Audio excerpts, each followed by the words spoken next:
Hi friends, welcome back to Target Kaki YouTube channel. This is Jyoti.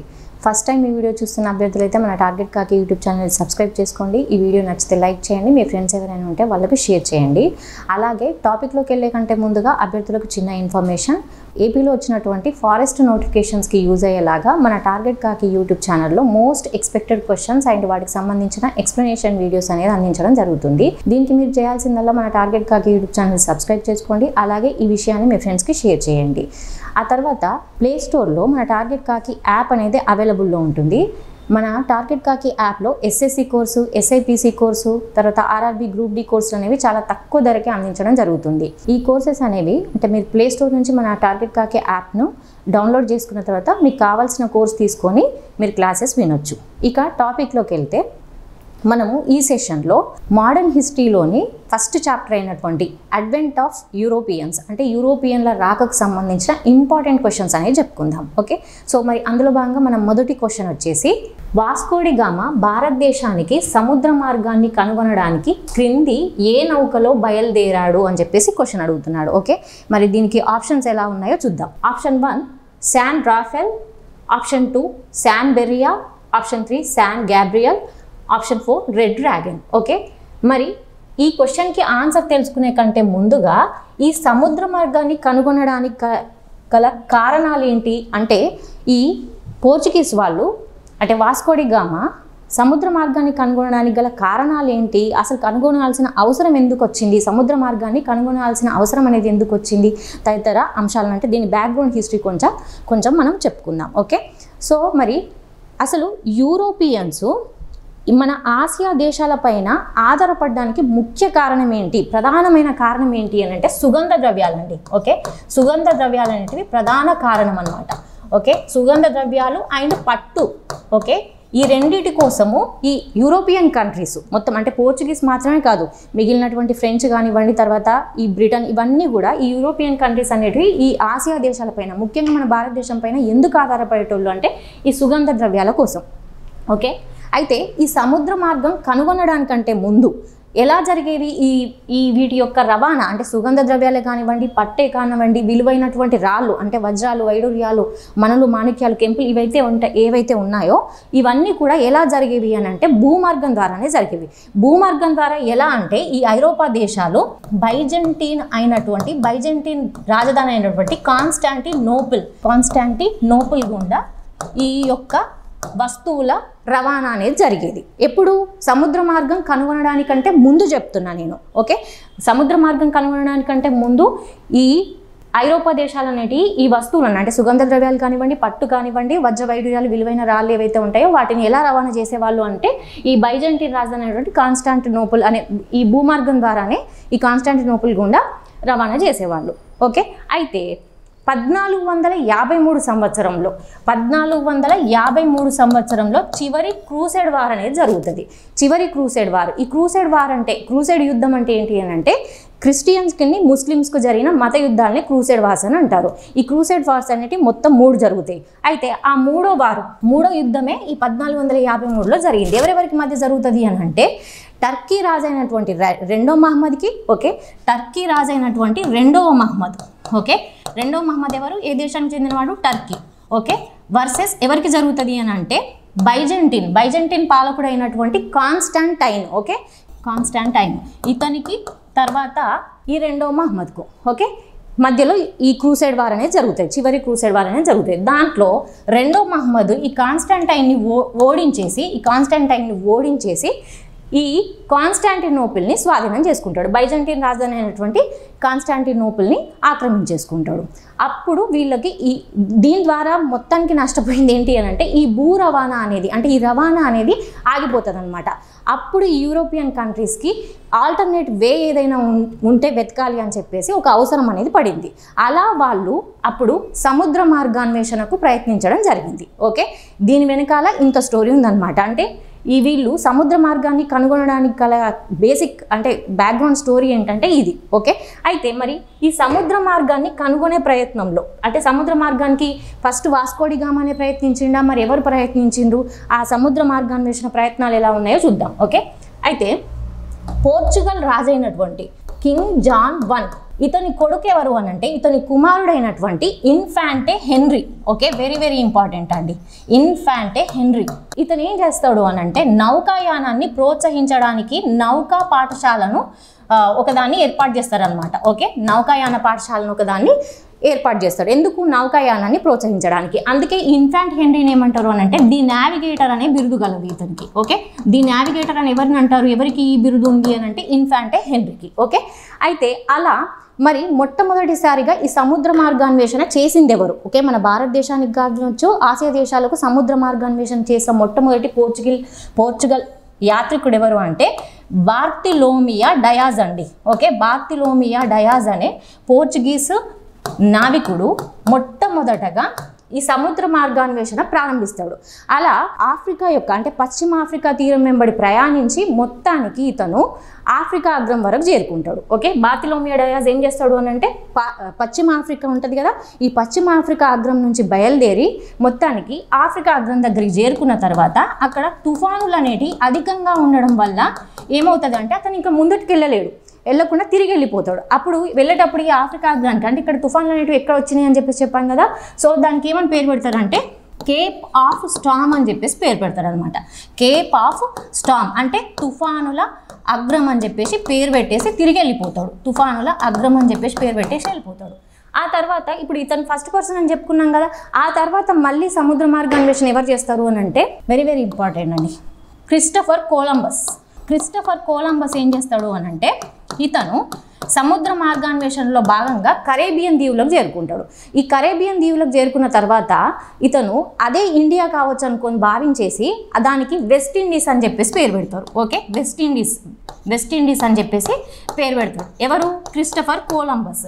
అయితే ఆ తర్వాత వచ్చినటువంటి అమెరిగో వెస్పూచి, ఆ తర్వాత ఈ వెస్ట్ ఇండీస్ దీవులకు చేరుకున్నటువంటి అమెరిగో వెస్పూచి ఏమంటాడు అని అంటే ఇది ఇండియా కాదు అని చెప్పేసి కన్ఫర్మ్ చేసిన తర్వాత అప్పుడు అతని పేరు మీదుగానే దానికి ఇండియా అని చెప్పేసి పేరు పెట్టడం, దానికి అమెరికా అని చెప్పేసి పేర్కొనడం జరిగింది. సో అలా మనకు వీళ్ళ తర్వాత వెరీ వెరీ ఇంపార్టెంట్ ఎవరు వస్తారు అని అంటే పోర్చుగల్ రాజు అయినటువంటి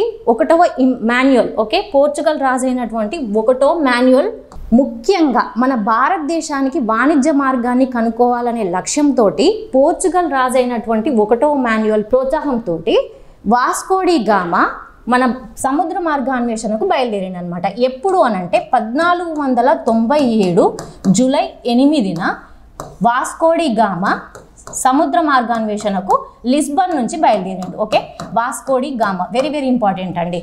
ఎవరి ప్రోత్సాహంతో అంటే పోర్చుగల్ రాజు అయినటువంటి ఒకటో మాన్యువల్ ప్రోత్సాహంతో తర్వాత 1497 జూలై 8న వాస్కోడి గామా పోర్చుగీస్ రాజధాని అయినటువంటి లిస్బన్ నుంచి బయలుదేరడం జరిగింది.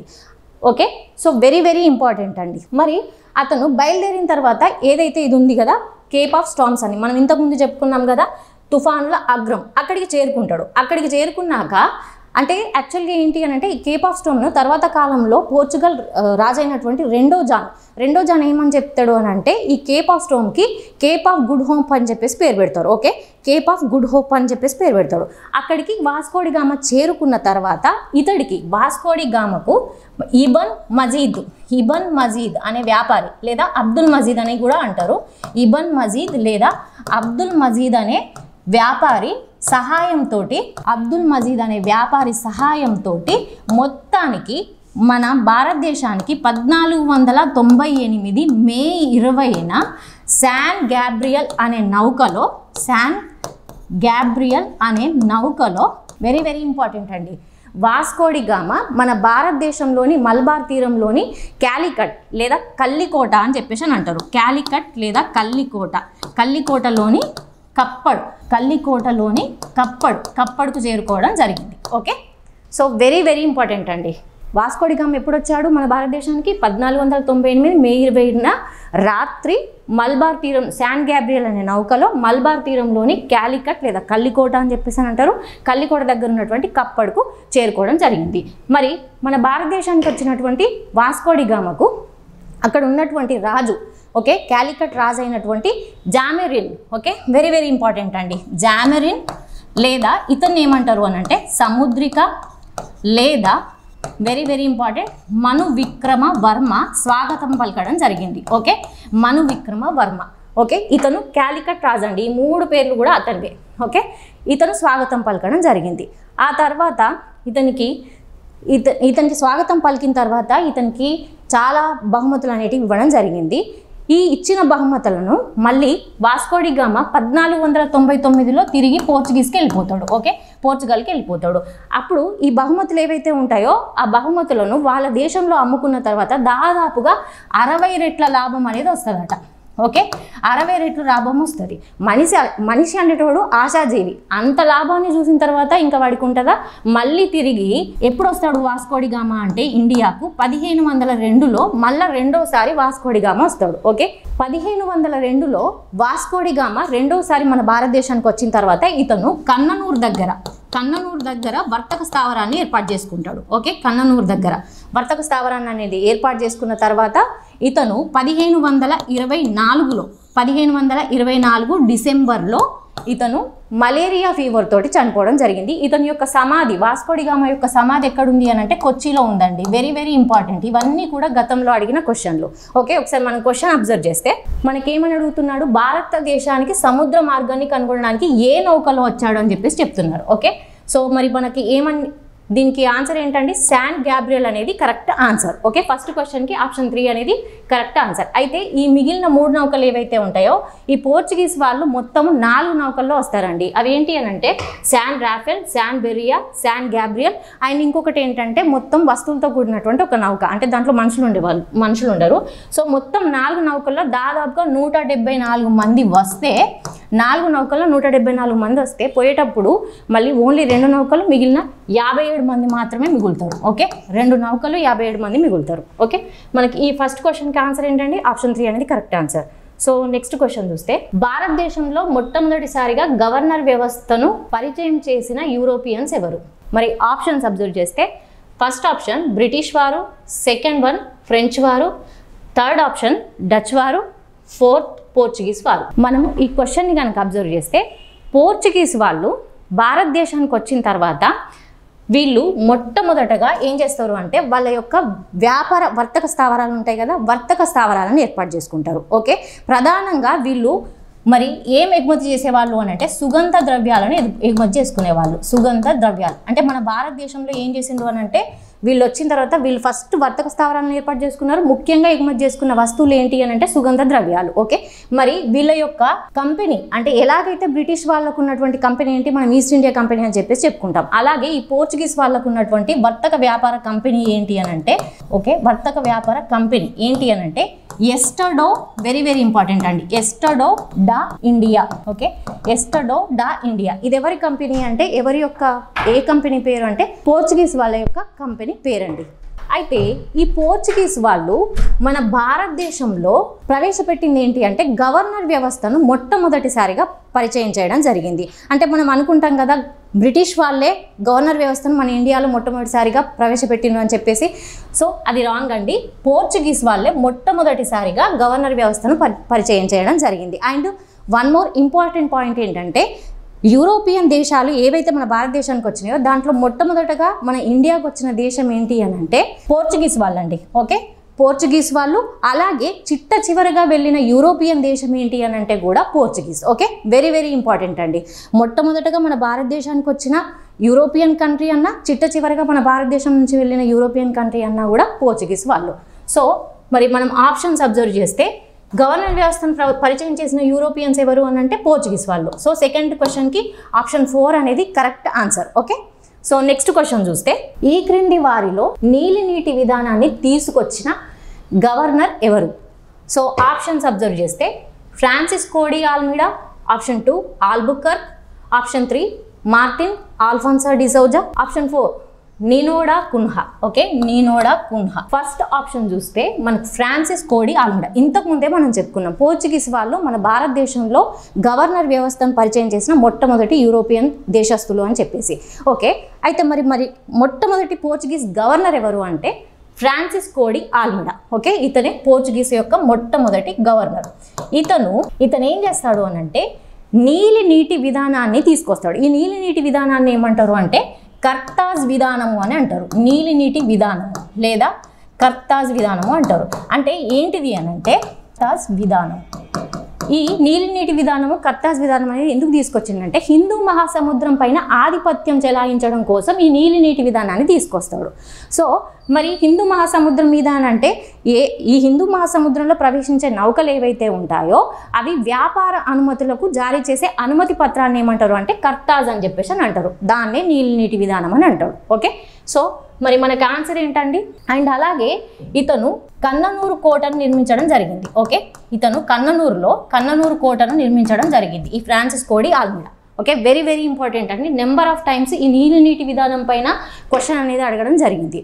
ఓకే, మనకు థర్డ్ క్వశ్చన్కి correct answer option 1 Francis de Almeida. Okay, మరి నెక్స్ట్ క్వశ్చన్ చూస్తే ఈ క్రింది వారిలో భారతదేశంలో పోర్చుగీస్ సామ్రాజ్య నిర్మాత అని ఎవరిని అభివర్ణిస్తారు అని చెప్పేసి అడుగుతున్నాడు. మరి option 1 Nino da Cunha, option 2 Albuquerque, option 3 Francisco de Almeida, option 4 Martin Alfonso de Souza. Second Portuguese governor వచ్చేసి ఎవరు అని అంటే ఆల్బుకర్క్ అండి. ఈ ఆల్బుకర్క్ గురించి చెప్పుకుంటే శ్రీకృష్ణదేవరాయల సహాయంతో ఇతను బీజాపూర్ సుల్తాన్ అయినటువంటి ఆదిల్ షాను, ఓకే ఆదిల్ షా ఎవరు? యూసఫ్ ఆదిల్ షా బీజాపూర్ సుల్తాను. ఇతని దగ్గర నుంచి గోవాను ఇతన్ని ఓడించి, ఓకే ఎవరు? విజయనగర రాజు అయినటువంటి శ్రీకృష్ణదేవరాయల సహాయంతో బీజాపూర్ సుల్తాన్ అయినటువంటి యూసఫ్ ఆదిల్ షాను ఓడించి గోవాను ఆక్యుపై చేసుకుంటాడు. ఓకే, ఆ తర్వాత ఈ గోవానే వీళ్ళ యొక్క అధికారికంగా స్థావరం అనేది అవుతుంది.